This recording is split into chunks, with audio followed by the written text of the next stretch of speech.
Hi there, welcome to Chapter 1. In our first section, we will be talking about inspiration. Now, whether you've come to this course with a sci-fi web series concept or not, I think it's important to just take a moment to think about what inspires you. I talked about The X-Files being an inspiration for me. Lately, I've been inspired by some great web series as well.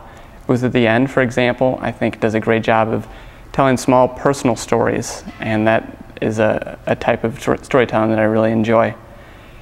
Writing and creativity is a lot about building momentum. So as you get into the writing process, if you find yourself getting stuck at all, I think it's important to have these reminders of what inspired you and why you got into this in the first place. So let's talk about where you can go for sources of inspiration. Of course, films, TV shows, other web series are great places to go. If you look at Black Box TV, the web series on YouTube, the creator of that got a lot of his inspiration, you can tell, from shows like The Twilight Zone. Another web series, Pioneer One, the creators Bracey Smith and Josh Bernard got their inspiration, they said, from sci-fi shows like Babylon 5, as well as non-sci-fi shows like The West Wing for the political aspects of their series. Also take a look at your bookshelf. See if you have some novels, comics, magazines. You can even check the newspaper for headlines. Those can be great sources of inspiration. Even if you have a science fiction series that takes place in the future, it can have a rip from the headlines kind of feel. The Yahoo series, Cybergeddon, feels like something that could happen at any moment. Beyond that, take a look at your own life. Think about your job. Think about where you live. Think about the people you know. These can be great ways to draw in personal experiences and apply them to your series. I think the web series, more than any other format, can be very personal. You're likely going to be the one helping to produce this, hopefully, and so you can really put your own personal stamp on it by incorporating aspects from your own life. So for me personally, when I'm getting into the series that I'm going to be writing along with you, I think about where I live. I live in Los Angeles, which has Hollywood, obviously.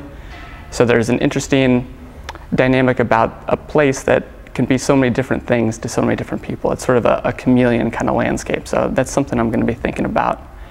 And in terms of characters, I went to film school, and I knew a lot of students that I went to school with who were kind of the film school geeks, I like to call them. They just talked about their favorite shows, their favorite movies, and they're really breaking everything down and almost to an obsessive kind of a level. So that's a type of character that I really like, that I think I know well, and that I'm going to put into my series. You'll see.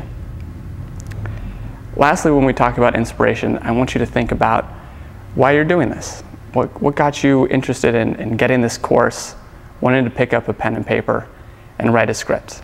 It's going to be a little bit of work. It takes some time. Hopefully we'll have fun with it for sure. But what is the reason that you want to get into this investment? Me personally, for the script that I'm going to be writing along with you, I want to get out of my comfort zone a little bit. I'm doing this kind of for fun, kind of as an exercise. I'm going to be writing something a little bit lighter than I normally do. So I really want to push myself creatively, and that can be a great reason for you to start your web series as well. Okay, so for your first assignment of this course, don't worry, I'm not going to start you off with too much. I want you to write down 3 sci-fi movies, TV series, or web series that inspire you. Whether they're classics or something that you've seen recently, something that really gets you excited about the genre. Then I want you to think about movies, TV shows, or web series that are not science fiction. Sometimes it's interesting to pull from other genres to mix things up and spark some new ideas. Like I said, creativity is all about building momentum. So one idea can spark another, and it can lead to some unexpected places. Lastly, I'd like you to think about 3 non-films, TV shows, or web series. So, like I said, novels, comics, magazine, newspaper articles. Look to those for sources of inspiration. And once you have that list together, join me in the next section. We'll be talking about the broad strokes of your series. I'll see you then.